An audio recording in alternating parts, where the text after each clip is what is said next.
we came up with the idea that, okay, like if they want to invest, why they're not investing with their own currency, which is PayUSD. And we felt like, okay, we can use Mesh API to transfer assets from PayPal to like Mesh account, and we did that. So that was a big deal because it was first time that a big public company investing in a stablecoin in a Series A stage of startups.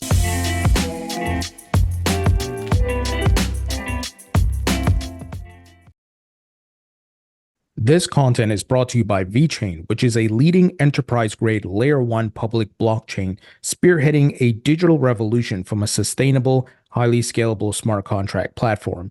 The VeChain blockchain has many unique features, which makes it an ideal choice for Web3 applications. VeChain is working with many great enterprises such as PwC, Givenchy, BMW, and Walmart China. Most recently, they partnered with the Boston Consulting Group to build a revolutionary decentralized application ecosystem.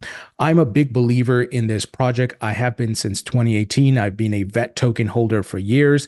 And this blockchain is highly scalable, great with security and speed, and it has low energy consumption. If you'd like to learn more about VeChain, please visit vchain.org. Link will be in the description. Welcome to the Thinking Crypto podcast, your home for cryptocurrency news and interviews. With me today is Bam Azizi, who's the CEO and co-founder at Mesh. Bam, great to have you on. Yeah, thank you for having me. Great to meet you. Yeah, likewise. And Bam, I'm excited to speak with you, excited to learn about Mesh. Would love to start with your background. Tell us about yourself, where you're from, and what's your professional background. Yeah, sure. I'm originally Persian. Like many other immigrants, came to this country for higher education. So I was a PhD student. Like back then, when I started my kind of life in the US, and then I started my first company, sold it, and then I enjoyed what I've done. I'm continue doing that. So I call myself serial entrepreneur, but I've heard that means series of failure. But it's a badge of honor. Yeah, I mean, that's awesome. And the fact that you built a company and then sold it, I think it's called NoPassword. Is that right? That's correct. Um, and what was I guess your first encounter with Bitcoin and crypto, and what was your aha moment? Was that like after NoPassword? Where was that in the timeline? Sure. Yes, I mean, like it was definitely exactly around the same time that I started NoPassword. I like because of my background and coming from a country that was famous for like general trading historically. You're like part of the like old like emperor, Yeah. basically the trading platform, or like we had the stock exchange back then in Iran or Persia as a country or continent back then. And my dad was a businessman, so I was like always eager to learn more about the business aspect of things, but I was like more into coding and being an engineer and then building stuff. So the combination of those two kind of helped me to be who I am today. Definitely when you're coming from that background, when you're hearing something new about like generally speaking about money, which was Bitcoin back then, like a peer-to-peer payment in a decentralized way, it was quite interesting. So I remember doing some research online to understand what Bitcoin is. Back then, we just had one cryptocurrency, which was Bitcoin. Right. And then like I opened the first link, it was like, okay, this website is seized by the government. And I opened the second website, it was about dealing drugs and doing some illicit activity. And I was on a visa in the US, so I didn't want to do anything with it. So I went through that phase of exploration and maybe like being a little bit pessimist about the future. But the more I studied about that, I learned a lot, but I can maybe double click on the no password piece. and I can connect the dots for you and your audience. At NoPassword, without like knowing anything about what I'm going to do 10 years after that, we did a lot of things around PKI or public key infrastructure. As Mm, you may know, the entire crypto is based on blockchain, which is a PKI type technology mm, that basically, when I learned more about crypto and I learned about about like the relationship between crypto and PKI. I because of my background, my expertise in security, it was really not that hard to kind of figure out what we want to do next. But there are other interesting stuff that happened in NoPassword that is correlated what we are doing at Mesh. NoPassword mission was very simple. We wanted to bring secure authentication, or we call it frictionless biometric authentication, mm, without like compromising the security. So if you dig a little bit deeper, what we were solving was back then that like all the security company was like security tech was a hot tech like AI now today in Silicon Valley 10 years ago.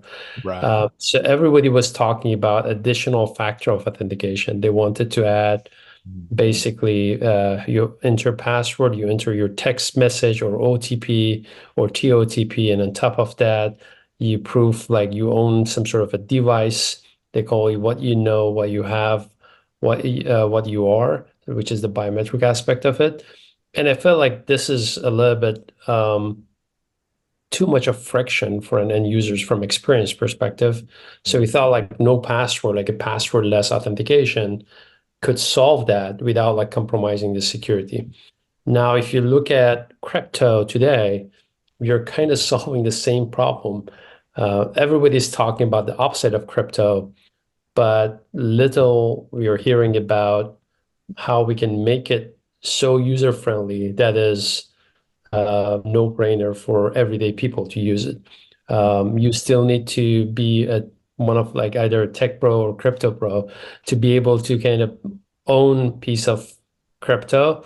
And if you want to transfer it, if you want to pay for things, you want to use it on a daily basis, God bless you. There is no easy way to do that as of today. So we are like tackling that experience problem in an industry that has a lot of upside, but nobody has figured out how we can make the experience as simple as possible for everyday people. So from that perspective, you're kind of continuing doing the same thing that we were doing in NoPassword. mm, And I can give you a little bit more background. NoPassword, we had like more than 2,000 integrations. We're doing kind of same thing in Mesh. We're building integrations with exchanges and wallets. And NoPassword got acquired by a big company, a public company back then called LogMeIn. mm. They got acquired themselves by a private equity firm. Now it's a private company. They are the owner of LastPass, and I think LastPass did a spin-off recently too. And we were part of the LastPass and IAM division. And then I got out and we started Mesh, and the rest is history. Wow, pretty incredible. I've used both platforms, LastPass and of course LogMeIn. I'm sure a lot of people have. So pretty incredible that the technology you built, as part of that your whole ecosystem and so forth. So Mesh, is enabling easier crypto deposits, payments, on ramping, and so forth. Um, Tell us a bit more about that and the connections. Is it with exchanges, wallets, and so forth? Tell us about the logistics. Yeah, so I wish that we were like so smart that that was like our idea day one. But as you know, we are like almost a 5 years old company. So initially, we're not this company that you are seeing now. Even the name of the company was not Mesh. So initially, it started as a B2C application. And you can compare us to Yotli and Plaid. They did the same thing. They were a B2C app, and then they pivoted to a B2B application. So the B2C app that we had was like modern version of Mint. You could connect your Robinhood, your Coinbase, and manage everything in one place. And we wanted to do better than what Plaid or Yodlee was offering back then in terms of like not just reading information end of the day, especially when you're talking about crypto and equities. You want to get the pricing and the holding like in every second, right? Especially when there is a big change in price upward or downward, people like checking their portfolio constantly. You can just tell them like come back end of the day. So we wanted to make that a more immersive real-time experience, Sure. that you could read information in real time. And not only that, you could be able to trade and also transfer assets from one place to another, rebalance your portfolio, things in that nature. So we felt like, okay, if you want to do that, you have to build your own integrations. There is no product out there off the shelf that provides those functionalities. Mm. So we started doing that, and then like our usage kind of skyrocketed, but it was all free users. We couldn't monetize it. And 2022 happened, and then like it was not easy anymore to raise money on just based on growth metrics. So we had to make money and be post-revenue company to raise our Series A. So we decided to launch this B2B vision that like, okay, this API is amazing. This is the brain of what we have built. And this is more in line to our background, which is identity, security, integrations with different exchanges. Maybe there are some other companies that they want to use that. So let's open that to the world. And we launched it on Product Hunt, ranked top 3 that day, and landed our first 5 customers same day. And we felt like, okay, this is it. That's what we need to do. So it was like some sort of an organic involvement, but I think our background and 10 years of like building what we have built in NoPassword help us to kind of get that conviction faster. To date, we have more than hundreds of platforms using Mesh Connect API to deliver a better service, better user experience to the end users. And also you're like working with exchanges and wallets and Web3 platforms to offer this service to the end users. I can talk about some of the marquee customers that we have. Probably you have seen our announcement. We had CoinDCX, the largest Indian exchange, Mm. rolled out Mesh to 16 million users.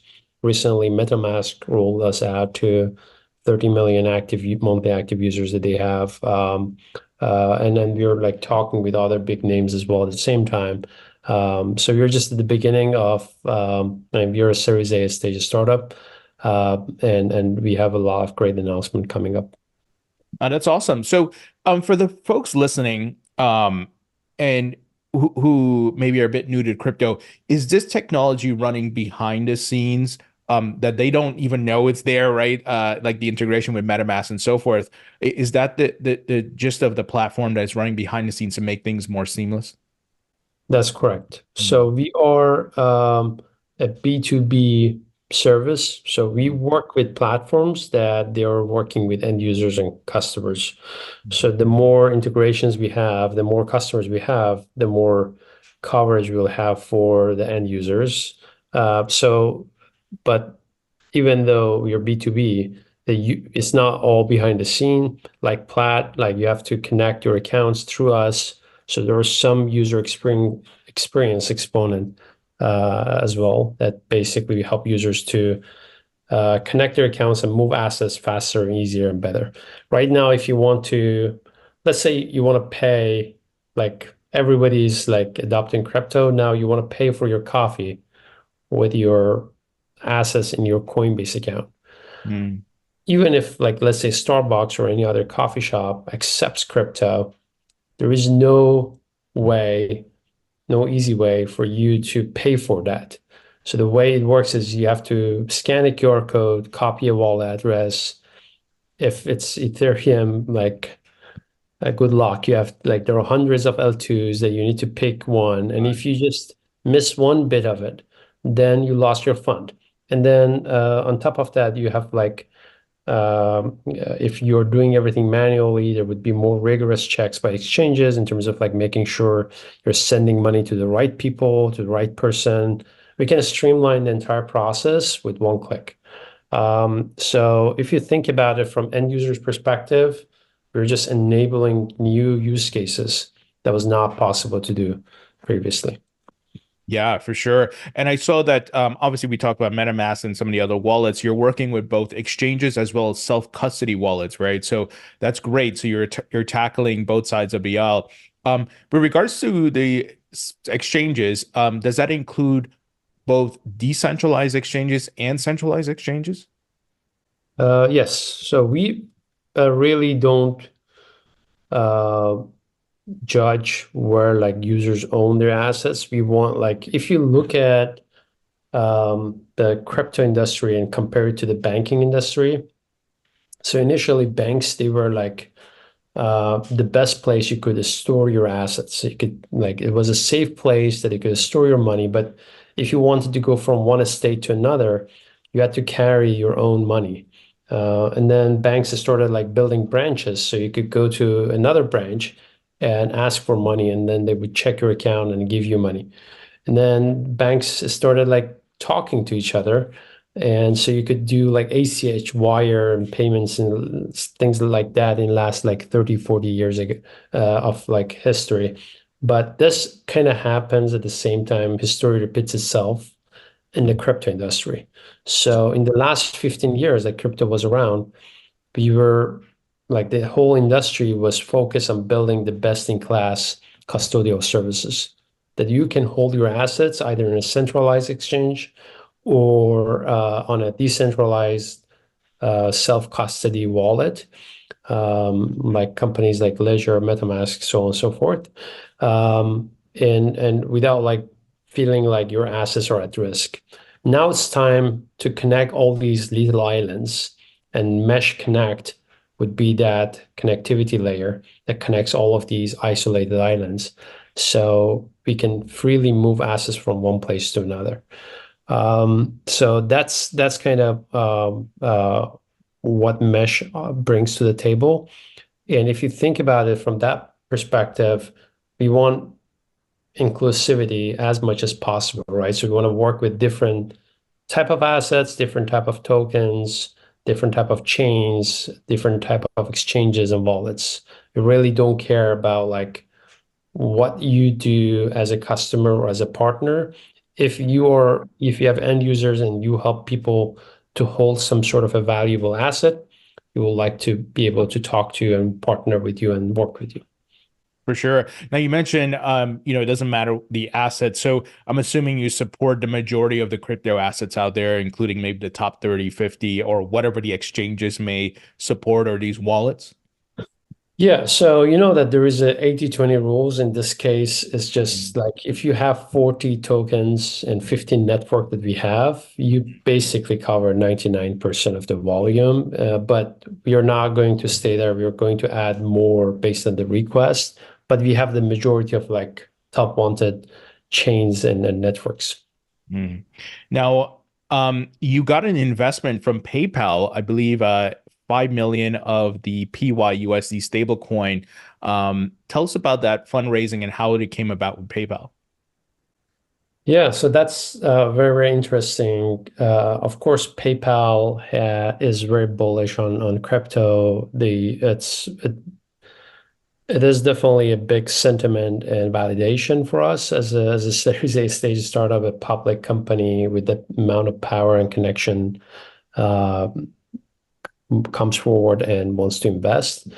Mm. And they really like the idea of what we are doing because we have a product called Mesh Pay that Mm. could potentially enable, like we're not a payment company, but we can enable payment companies like PayPal to offer a better service on the payment side.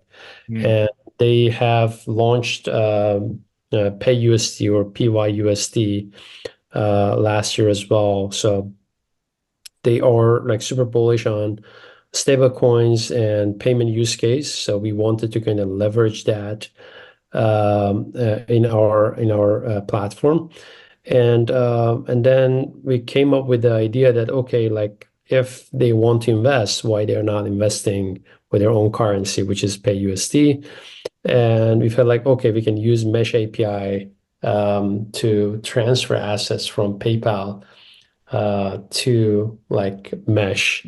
account, and we did that. So that was a big deal because it was first time that a big public company investing in a stablecoin in Yeah. a Series A stage of startup. So it broke the news. It brought a lot of attention for us and eyeballs. That was good. But on top of that, we proved that both technologies and products are working. Mm. You can use that for different type of use cases, and I think that was the kind of light bulb moment for many of our customers and partners as well. Yeah, for sure. Um, Now you mentioned like there was an exchange in India that you guys are working with. So I'm assuming your technology is available globally. Essentially, any exchange in any part of the world can essentially use your solution. Yes, I think one of the things that I mention all the time is even if we wanted to do this like 10 years ago, even 5 years ago, we couldn't do that Mm. because crypto maybe was not mature enough. We didn't have enough coverage across the globe. And API as we have it today was not mature enough back then. People were still like doing screen scraping and things in that nature to offer functionalities. So I strongly believe that this two global phenomenon, API, which is a global language, no matter where you are in the world, you're using the same REST API as the rest of the world, and same as crypto, right? So no matter where you are, you can own a piece of Bitcoin or any other cryptocurrencies, and no matter what geolocation you're in. And then stablecoins and government based stablecoins or cryptocurrencies definitely helping that pushing that initiative as well. So this exposure, or I would call it coverage that we have on both industry API and crypto, helped us to offer this in a global manner. And it Mm. was not like us going after global companies. They came to us and said, like, that's cool. We can use that as well for this specific use case. As a matter of fact, we had no idea that people can use us for payments. And there was a random company in Latin America that they used us. Like you could pay for things using Mesh. You could connect your Coinbase or Binance and pay for things. And you feel like, okay, that's a very, very interesting idea. We want to build a product vertically for payment as well. And companies across the globe came for many different use cases, and we felt like we can add value no matter where the user are or what use cases they're going after. Yeah, that's amazing. And you know, to your point of like in different markets in different countries, people are using crypto in different ways. You know, maybe in the United States it's more so the investment vehicle, but maybe in other countries like in South America or across the continent of Africa, they need it for payments to bypass the old outdated legacy payments rails, right, that are out there and even their fiat currencies in the gutter, right? So it's fascinating, and it's great that you guys are presenting that solution to help. Yes, yeah, definitely. We are seeing more global adoption, and I think US dollar as a stable currency Mhm. is something that probably people are taking it for granted. The rest of the world is really not that stable. Right. And because of that, people are more interested in getting like stable coins because they can use it as a saving account. A lot of these emerging crypto markets, people are using like their Binance account as a bank account or Yeah. their OKX account or their Coinbase account as a bank account to hold stable coins because it's a hyperinflation market and they don't want to hold like local currencies. And as a result of that, we have like central bank-based cryptocurrencies or CBDCs that basically offering the same services across the globe. And like recently, I've heard like there is a digital pound coming up or digital euro coming out coming out soon, and I would not be shocked that the U.S. Fed also issues government-backed cryptocurrency or a stablecoin as well. Yeah, it seems all these governments are working on their CBDC, and obviously there's a lot of concerns around that because of privacy and what they can do with it. So hopefully they do it right, and at least here in the United States, they align it to the U.S. Constitution. Question though about stable coins and how the U.S. dollar being the world reserve currency, people want that U.S. backed stable coin or the U.S. denominated stable coin. With your partnership with PayPal and the investment, are you facilitating the usage of PYUSD? Obviously PayPal launched that last year, and they're trying to get market penetration and grow. So are you facilitating payments in PYUSD?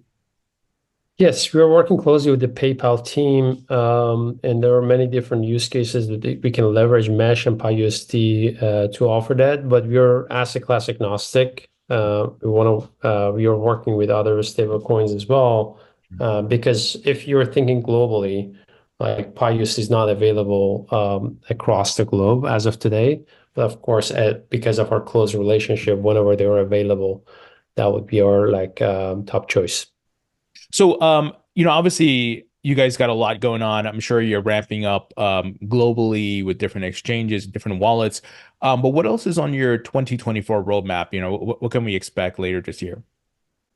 Yeah, so on the roadmap, we have like we're going to be more focused on global expansion. We want to work with all the local exchanges, like in emerging market like Korea, Turkey, Middle East, Africa, to be able to offer the services to a mass number of users.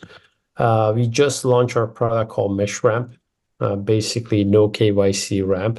They can like basically you're bringing your own exchanges and your accounts, and we just use our API and leverage that to on ramp for like self custody wallets. So if you're a user of MetaMask in Korea and you have already your Opbit account and you've done the KYC, you don't have to pay 3% credit card fees or 5% on-ramp fees. And you can basically on-ramp it in a cheaper way using mesh solution. So our focus is being able to build partnerships so we can offer that across the globe, not just being focused in the US.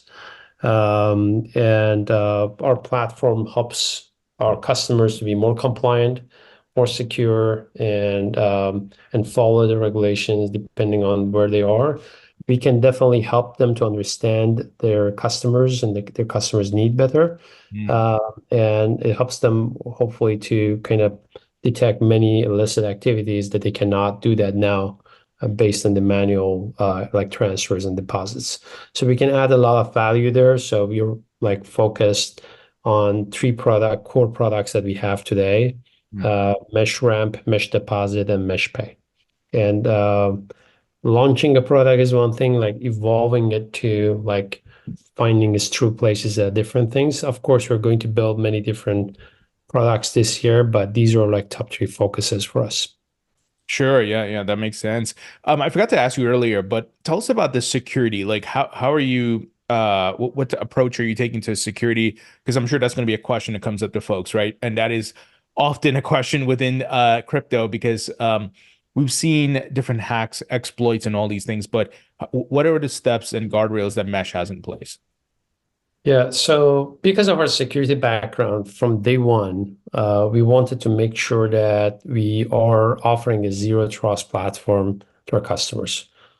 I want our customers to trust us, but that's not the best way to build a business because you want to show them even without like even with a zero trust level, they can basically use the service without risking anything.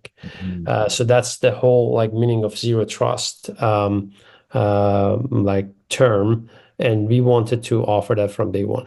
So to do that, that's very simple. You don't have to store anything, and you have to act as a pass-through authentication and instruction layer. So you don't hold any assets, you don't sit in the flow of the fund, you don't custody any assets even for 1 milliseconds. You don't save any username, password, or access tokens or 2FA methods. And we did that in NoPassword. And the name is name is obvious. And we're doing the same thing at Mesh as well from day one. So when a customer is using Mesh, they can basically control everything that will be shared with us, and they can rest assured that we don't store anything after the usage. As a like, it doesn't change anything from user experience perspective, but it has a lot of security and a scalability upside that we wanted to leverage from day one. Uh, Even though in the industry that we are in, like companies like Plaid, Yoli, MX, they're storing a lot of information, which is nothing wrong with it, but they're like a multi-billion dollar companies and they have a lot of resources that they can deploy that necessarily we don't have. So we chose a more conservative way of doing business, but I'm sure at some point it will pay off for our customers and ourselves. Yeah, absolutely. So let's talk about the market, crypto market at large. I'd love to get your perspective on how the market has been doing, given that we got the Bitcoin spot ETFs approved and crypto seems to be going mainstream, right? And we had a run up from 2023 until now, a little bit of a cool down. What are your thoughts on the performance and what you expect later this year? Yeah, I think we are in the beginning of a massive bull run in crypto. I think institutions being able to buy spot Bitcoin, that's massive news. And what we're seeing is just tip of the iceberg. So we are like in a positive way. I think we can do a lot with that. So now like every pension fund, every family office, they want to own piece of crypto. And as we know, like top cryptos like Bitcoin, Ethereum, Solana, they are very like they have a limited supply but a huge demand. So like that is something that basically helps a lot of crypto companies in this ecosystem to grow and grow fast, and they become the next big things. Like the next, we're going to see the next Venmo, the next PayPal, the next Stripe coming out of this bull run. Companies that they were like head down building during the winter, like Mesh could be one of them. That or like basically those companies are in the heart of the next generation of cool technology that will be built or expanded during this bull run.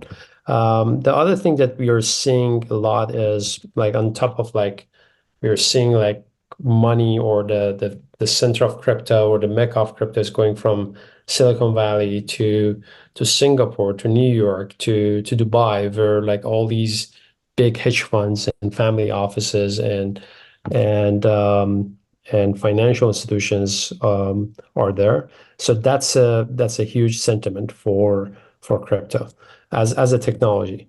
And the other thing that we are seeing and monitoring the market is the massive shift from centralized exchanges to self-custody. Yes. So the term that it's not, if it's not your key, it's not your money or your asset, that's something that we are going to see um, more development around it, both on the regulation side and also on the technology side. You can see more companies are offering MPC, like companies like Fireblocks, Ledger, MetaMask, Institutional, and many others. And then on the regulation side, I think we will have for the first time, you can be you can live in a quantum state. You can be a custodian, but not a custodian, which was not possible in the traditional term. So Right. if you were a bank or you were not a bank now, but we have like companies like Ledger, Fireblocks, that they're just purely a technology company. Even though they're offering the technology, it doesn't mean they own the assets because of the self-custody term or the MPC technology. And I think you can offer a lot of centralized services without being a centralized authority or custodian of the money. So that's another thing that we're seeing in the market, and we continue to see that in the next 5 to 10 years. And then last but not least is what we are noticing is the volume and the market cap movement and shake up. What do I mean by that? So if you go back 5 years, like in 2018, 19, um, stable coins were like 10 to 15% of volume of the market in terms of the number of transactions. That number is now like close to 90% Mm, of the transactions happen on the chain or stable coins. Now the market cap of stable coins are around like 10, 15% now. And we know like there's always a lag between market cap and the volume and the market cap, right? So we know market cap will follow the volume at some point. So what we're going to see in the next 5 to 10 years is the crypto value is coming from stable coins, not from Bitcoin or Ethereum. And nothing bad about those cryptocurrencies, but that's the fact that based on what we're seeing in the market. yeah, that makes sense. And there's certainly been, we kind of touched a bit on it earlier, a growing demand for stable coins around the globe. And uh, I've spoken to, folks at Tether CDO, and folks at Circle, and it seems like the killer application, at least in so far, has been the stable coins, right?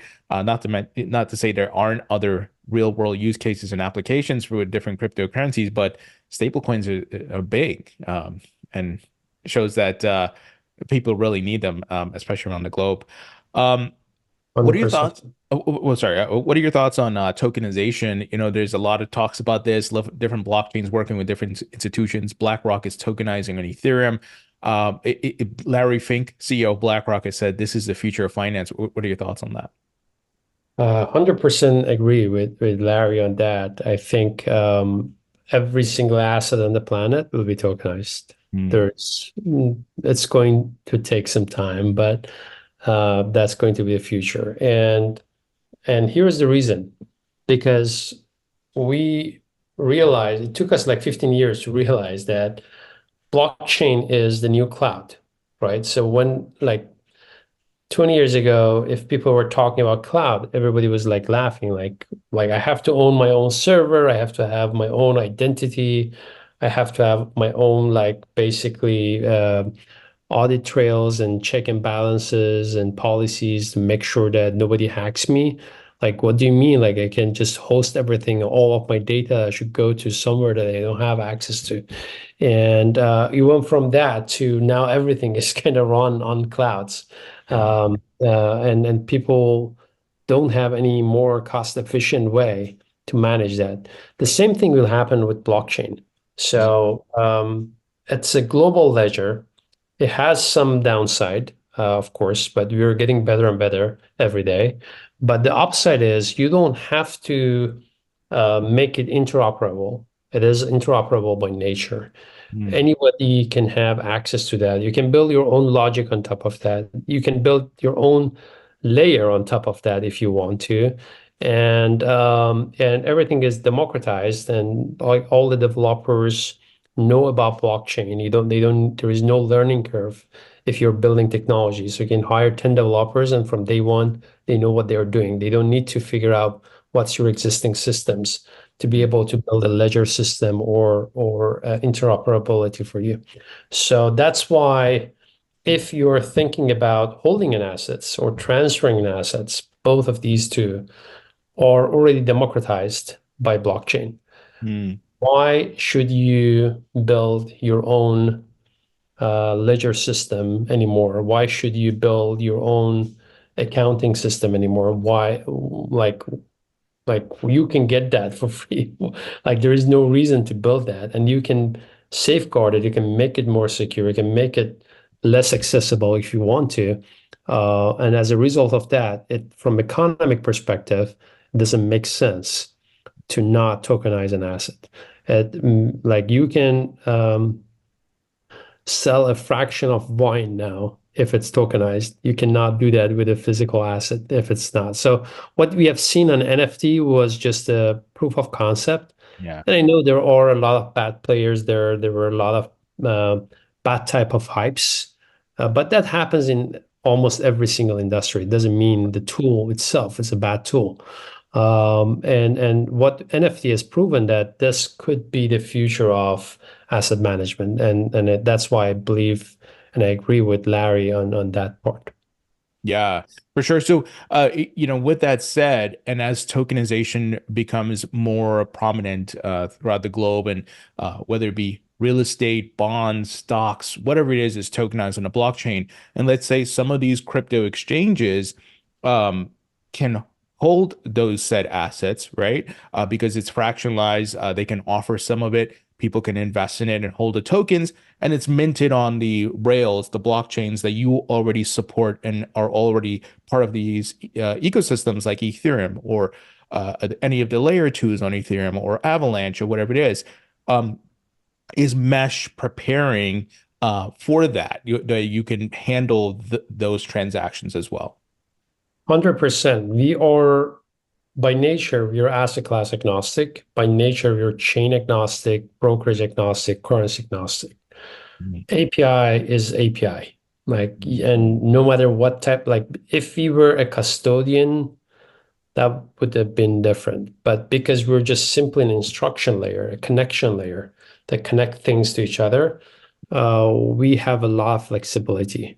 Um, and no matter what asset class you want to work with or transfer from place A to place B, we can deliver that to you as long as the source and the destination can support that type of assets. For sure. All right, Bam, I got some wrap-up questions here for you. Sure. First, if you could create your own metaverse, what would the theme be? Um, Where would you go to when you put on your Apple I headset or think Oculus? space, space. I think I would go to space. For sure. And I got some rapid fire questions. First is favorite food. Jesse asked me to say Italian, so I say I love Italian food. I love pizza, but yeah, I'm vegetarian. Like every time I go out, I find Italians or the more like vegetarian friendly option for us. Favorite musician or band? One Republic, Favorite movie? A Beautiful Mind, John Nash. Oh yeah, that's a good one. Favorite book? Flash Boys by Michael Lewis. I also love Guy Kawasaki and his new book, Think Remarkable for founders and entrepreneurs. I gotta check that one out. And finally, when you're not working at Mesh, what are you doing for fun? Uh, I always work from fish. Yes, sometimes I play poker, so I love poker as well. Awesome. Bam. I love what you guys are doing on Mesh, and I would love to have you on as things progress. But thank you so much for joining me today. Thank you for having me. I appreciate it.